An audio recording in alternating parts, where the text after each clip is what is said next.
वहां की जनता का समर्थन, चाहे वो हैदराबाद हो या जूनागढ़ हो, वहां की जनता का समर्थन भारत के लिए था।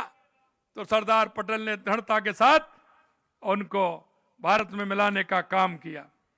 सरदार पटेल ने हैदराबाद में ऑपरेशन पोलो चलाकर हैदराबाद भारत में विलय किया, और इस तरह जूनागढ़ का नवाब चाहता था, लेकिन वहां की जनता चाहती थी।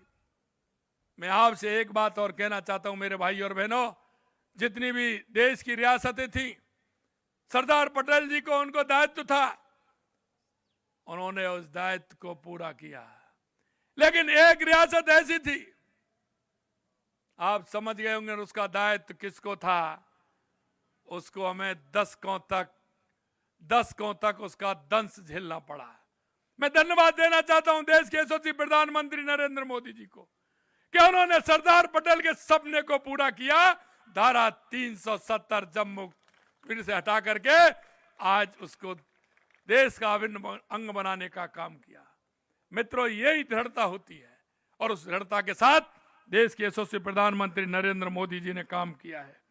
मैं आपको यह भी कहना चाहता हूं, सरदार पटेल ने भारत की एकता और अखंडता के लिए जो लक्ष्य उन्होंने बनाया, उस लक्ष्य को पूरा किया। आपने देखा होगा, मैं इस देश का दुर्भाग्य है कि जिस महापुरुष ने देश के लिए इतना कुछ किया, उसे भुला दिया गया था, उसके इतिहास के पन्नों से हटा दिया गया था। आजाद भारत के इतिहास के पन्नों में उनके योगदान को मिटाने का प्रयास किया। वे जिस सम्मान के हकदार थे, उन्हें नहीं दिया गया। अब तक किन लोगों को महिमा मंडित किया जाता रहा है, ये आप सभी जानते हैं, और यही नहीं जानते, उनका योगदान भी जानते हैं कि उनका योगदान कितना रहा। लेकिन देश की आजादी में केवल एक ही परिवार का योगदान और उसका गुणगान किया जाता है। मैं आपको कहना चाहता हूं मेरे भाइयों, लेकिन आज समय बदल गया, आज समय बदला, और आप देख रहे हैं लगातार यशस्वी प्रधानमंत्री नरेंद्र मोदी जी के नेतृत्व में सरदार पटेल की विरासत को आगे बढ़ाने का बीड़ा उठाया है। उनके नेतृत्व में भाजपा सरकार आज उन्हें उचित सम्मान दे रही है। आज सरदार पटेल की प्रतिमा विश्व की सबसे बड़ी प्रतिमा स्टैच्यू ऑफ यूनिटी के रूप में जानी जाती है, और आप देख रहे हैं उनका अधूरा सपना भी प्रधानमंत्री जी ने पूरा किया। जैसा मैंने कहा, धारा 370 हटा करके प्रधानमंत्री जी भारत को एक सूत्र में बांध रहे हैं। पूर्व से पश्चिम हो, दक्षिण उत्तर से दक्षिण हो, भारत एक हो रहा है। मोदी जी के नेतृत्व में भाजपा की सरकार में जितना काम हो रहा है, और आप देख रहे हैं 2014 के बाद देश के अंदर जितना बड़ा बदलाव हुआ है, 2014 के बाद देश में चाहे हमारा गरीब कल्याण की योजनाएं हो, विकास की योजनाएं हो, देश में आतंकवाद नक्सलवाद का खात्मा हो, या दुनिया में बढ़ता हुआ भारत का सम्मान हो, वो देश के यशस्वी प्रधानमंत्री नरेंद्र मोदी जी के नेतृत्व में आप सभी देख रहे हैं।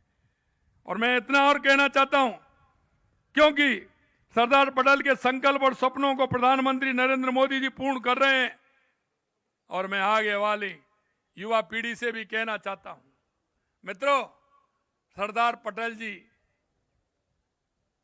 का जो नेतृत्व करने की जो क्षमता थी, अगर उनकी आप किताब को पढ़ेंगे तो आपको मालूम पड़ेगा।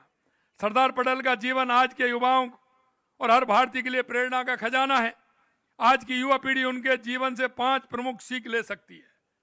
वो मैं आपको इसलिए बताना चाहता हूं कि हमें कहीं ना कहीं हमारे किसी ना किसी महापुरुष जो उसके जीवन में आधार बन के रहा है, और उस जीवन को उन्होंने जिस तरह से सींचा है, उसको हमें ध्यान रखना चाहिए। कर्तव्य निष्ठता, उन्होंने सदैव अपने कर्तव्य को सर्वोपरि रखा, कर्तव्य से कभी अडिग नहीं हुए। दृढ़ संकल्प, उन्होंने अपने दृढ़ संकल्प से ही असंभव से लगने वाले कामों को संभव कर दिखाया। एकता, उन्होंने सभी को सिखाया कि एकता में ही शक्ति है।